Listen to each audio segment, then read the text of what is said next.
here sa guest room kasi today is para naka-schedule siya for changing this room saka yung kwarto na lilinisin namin. Tapos ito ang guest room, ayusin namin siya. Matagal naman ito magiging bakante kasi wala pa namang pupunta din sa bahay. I think gagawin namin siya more on gaming room or parang entertainment room. So something like that. Babaguhin natin siya, tatanggalin natin yung bed and then ilipat natin yung bed dun kay mama para magkaroon siya ng bed. Yung sofa bed niya, ililipat ko dito. Let's do this. So, ito yung itsura ng guest room. Teka, nalokot siya. So, ayan, may bed dito. Tapos yung computer table namin dati dun sa apartment. Diyan na siya ngayon. Tapos, yun lang. Pabaguhin natin itong setup na to. Yan. Ito na yung nagawa namin changes so far. Tinanggal pa lang namin yung kama, tapos nilagay namin yung sofa bed ni mama dito sa kwarto. Then next time siguro, ayusan na pa natin tong kwarto to make it more parang entertainment room talaga siya. Pag naayos pa namin to guys, or pag may mga nabili kaming gamit, I'll update you soon. So for now, ito lang muna yung itsura niya.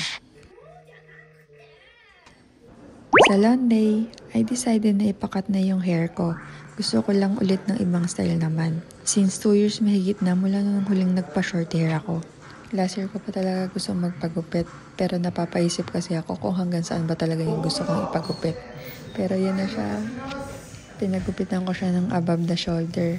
Tapos nagpakulay na rin ako. Pero kukupas din naman to kasi nga naka-bleach ako. Hindi siya basta-basta matatanggal. Tada! Ito na yung final look ng hair ko, above the shoulder, tapos yung color niya is something gray kasi sabi ko ayoko na i-bleach pero gusto ko ng something gray pa rin. And then medyo naging dark nga lang siya pero okay lang kasi kukupas din naman yan.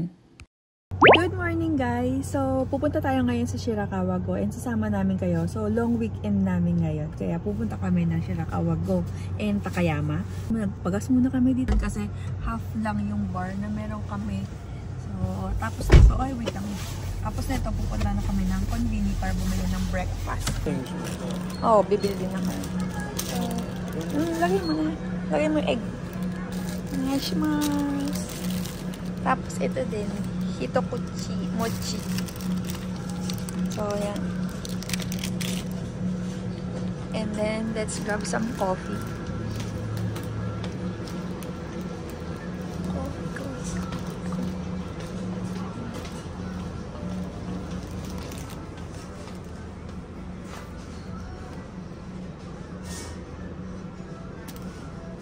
So, binilik namin yung coffee. Bibili na lang kami ng nasa cup na coffee. Napaisip ako kung gusto ko ba talaga yung ganong coffee. Pero mas gusto ko kasi talaga yung mga nasa cup na coffee ng Family Mart. Mas masarap kasi siya para sa akin.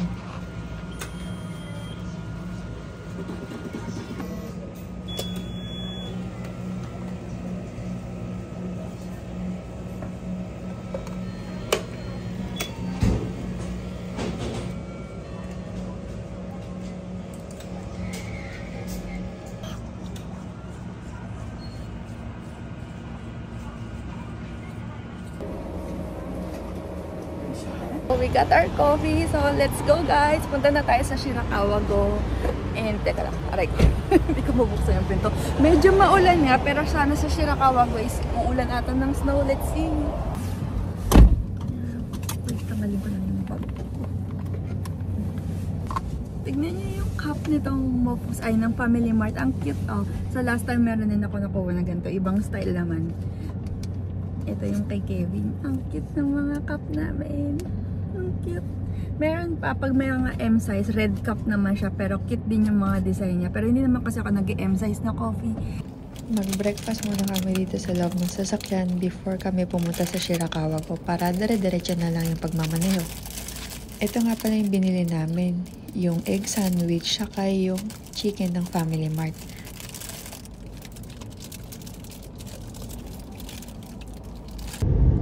Let's go to Shirakawa Go. First time namin makakapunta sa Shirakawa Go. Puro sa picture lang namin siya nakikita. Kaya naman naisipan namin dumaan dito bago pumunta talaga sa Takayama City para mag-relax. Parang every year, nagpupunta kami sa Takayama to unwind saka mag-onsen. Kaya bago kami mag-unwind, mag-tour muna kami sa Shirakawa Go. Turn right onto the ramp.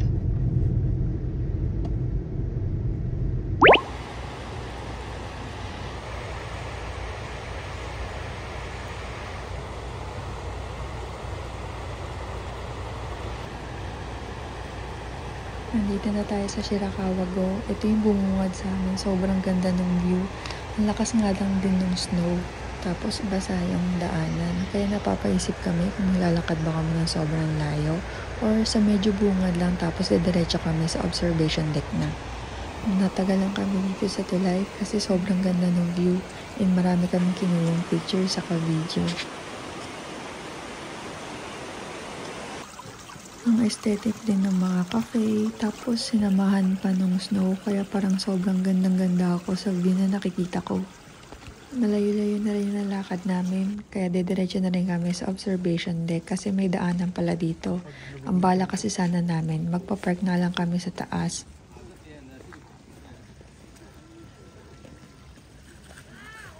Yung Shirakawa Go nga pala is one of the UNESCO's World Heritage Site. Kilala siya as largest hamlet of Gashizukuri style house in Japan. Named down na Gashizukuri literally means like praying hands. So pag tinignan mo nga yung mga bahay nila in top view, makikita mo nga na parang nga siyang praying hand. They are built without nails. So every beam slot neatly into the neck. So sobrang galing kasi nga itong Japan is parang earthquake prone nation. Pero yung mga bahay na yun is nakatayo pa rin since 1800s. Yung papunta kami sa observation deck, nakita namin tong House of Puring. Kaya sabi namin, pagpabalik na, tikman natin. Sakto nga, konti lang yung pila, dumating kami. Parang ang cute kasi ng mga puring nila sa picture, kaya titikman natin. Maliit lang yung space sa loob, kaya ang pagpasok, paunti-unti lang. Pagpasok namin, parang sobrang hirap mamili para kasi ang sarap lahat. Pero ang napili namin, yung strawberry, saka yung jelly and puring. May mga soft ice cream din silang binibenta. Pero ang binili lang namin is dalawang puring. Ito yung mga flavors na available. Yung matcha, strawberry, mayroon din silang cafe au lait, chocolate, sesame nuts, and jelly and puring.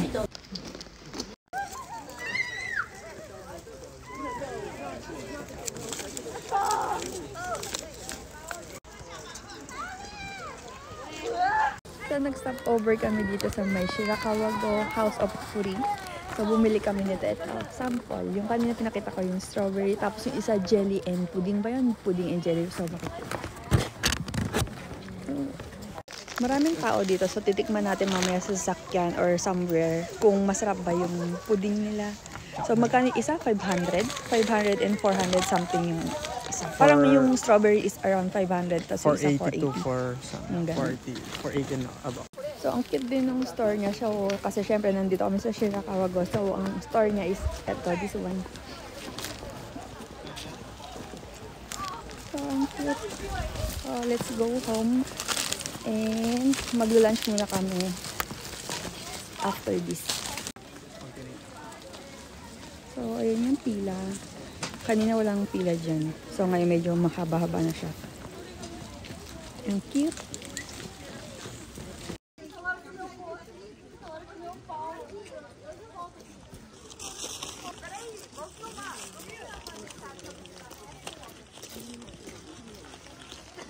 Punta na tayo sa Takayama and then doon na rin tayo mag-lunch.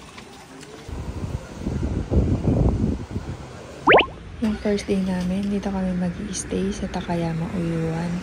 So, titignan natin kung pwede na kami mag-early check-in or pwede namin iiwan yung gamit lang para makapaghanap kami ng makakainan.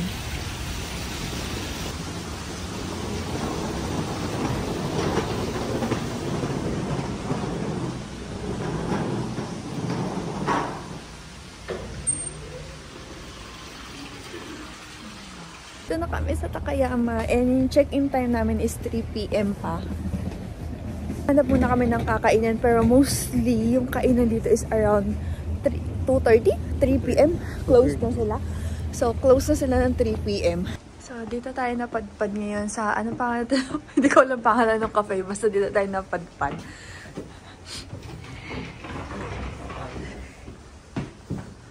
There's an each table. Cafe I. Food. Let's find some seats. Dito kami napadpad sa restaurant I. So, hanap tayo ng kakainan.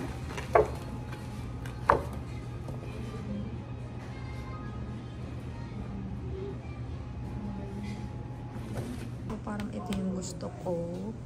Naisipan ko kung ito, pero yun. Ito yung price niya. Parang gusto ko rin ng mga ganyang gudong-gudong na. Pero meron naman sa atin yun. Gudong-gudong pag naluto. Kaya nga.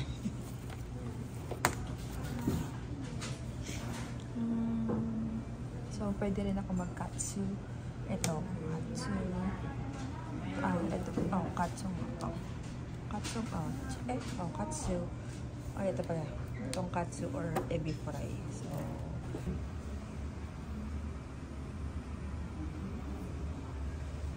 Yung order namin, itong Hida beef with hobo miso, saka yung ebi fry na set. Mukhang sobrang sarap ng mga pagkain. Excited na kami kainin ng mga to. Hindi ko in-expect na sobrang laki ng ebi fry, kaya naman sobrang natuwa ako nung nakita ko na ang lalaki niya, tapos 3 piraso siya. So, mag-share kami ni Kevin sa ebi fry, saka dito sa Hida beef. Kasi gusto ko rin talaga yung Hida beef. Tapos ngayon ko lang din matitikman yung Hida beef with hobo miso. After namin kumain, pumunta kami sa souvenir shop para ibili ng pasalubong si mama. Ito yung nabili namin, yung parang pulburon. Tapos bumili rin kami ng mini cake, pero hindi ko pala na-videohan.